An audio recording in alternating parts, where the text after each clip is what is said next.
içerisinde gezerken bizler de kendimize koyu çınar gölgeleri arıyoruz. Çalgıcı Hüseyin derler. Bozan köyünde lak lak döken bir adamım ben.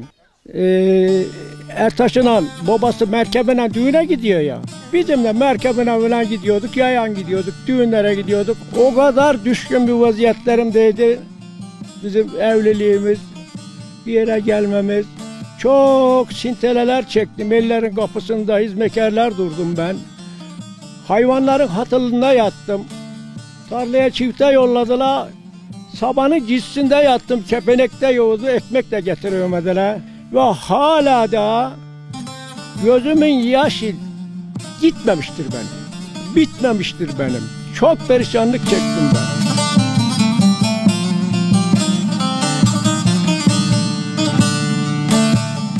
Ama bunu da Cafer dayının evinde bir aralıkta şöyle kül yorganın üstüne yatarken onun bir sazı vardı, iğneden yapıyordu kendisi şu adam Cafer dayı.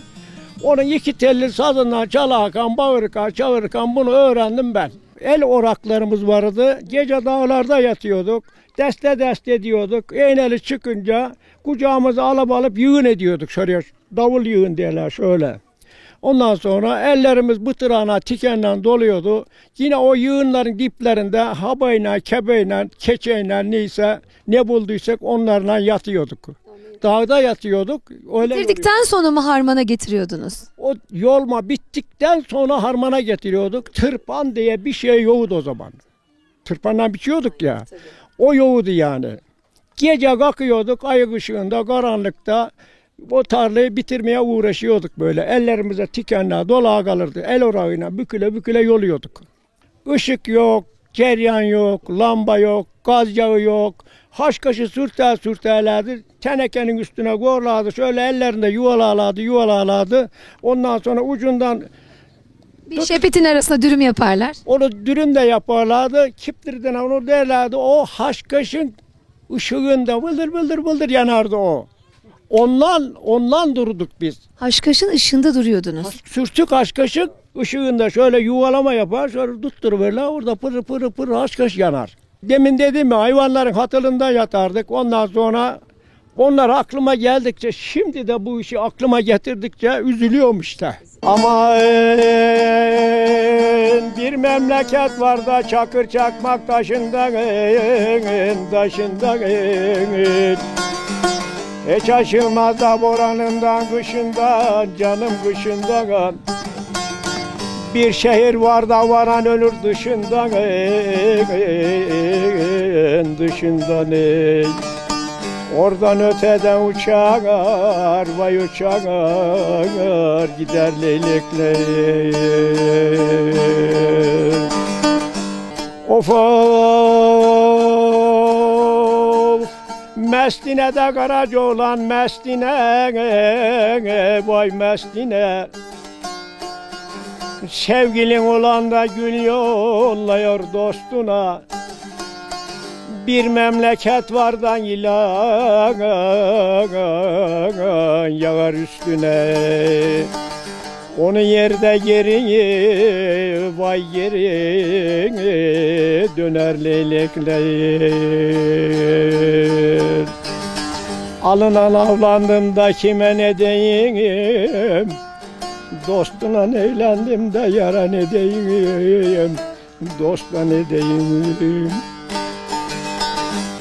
Elimle davurganımı yağladım, yıkılası samanlığa bağladım.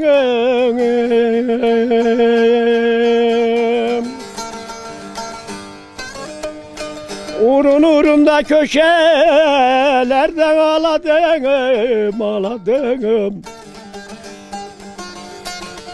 Düğünüm maşerene kaldırarım.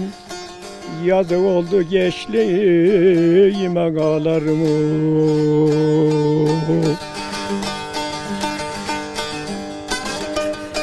Girdim Samanlı'ya da gözlerim yoldan, hevesim kalmadı da evli da duldan.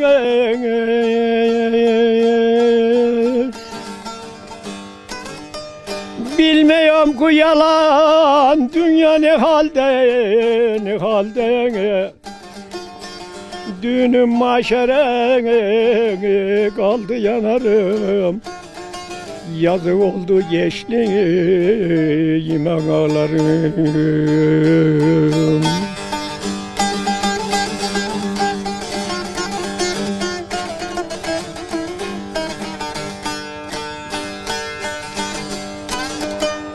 Asıldım urgana da çıkmıyor canım. Direğe vermişimden ağladı, ağrıdı yanım.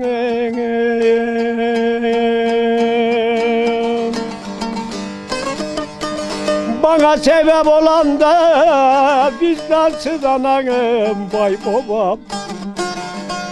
Düğünüm maşere kaldı yanarım. Yazık oldu genç ömrüme ağlarım.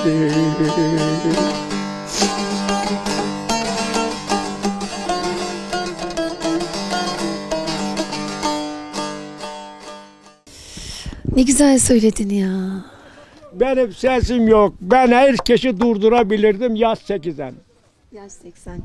Ya. Şimdi hep söylüyoruz ya. Yalan olan ömrüm, talan olan ömrüm. Bir taraftan bir tarafa söylersin de bir gün el alır, bir gün yel alır. İşte yalan dünya. Bugün varız, yarın yoğuz. Onun türküleri o kadar çok ki gönül dağına yaslansın hep o. Şimdiki neslin türküleri zappıdı, küppüdü, zıppıdı, takkudu, tukkudu.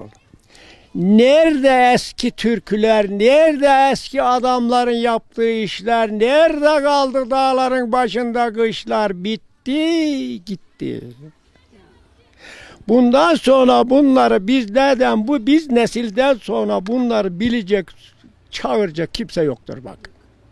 Bulamazsınız ama. Hayatımda ilk defa dinlediğim ezgileri söylediniz. Ya İlk defa dinledim benim dediniz. çok eski bildiklerim var. Kitaplar almaz bak. Kitaplar katiyen almaz.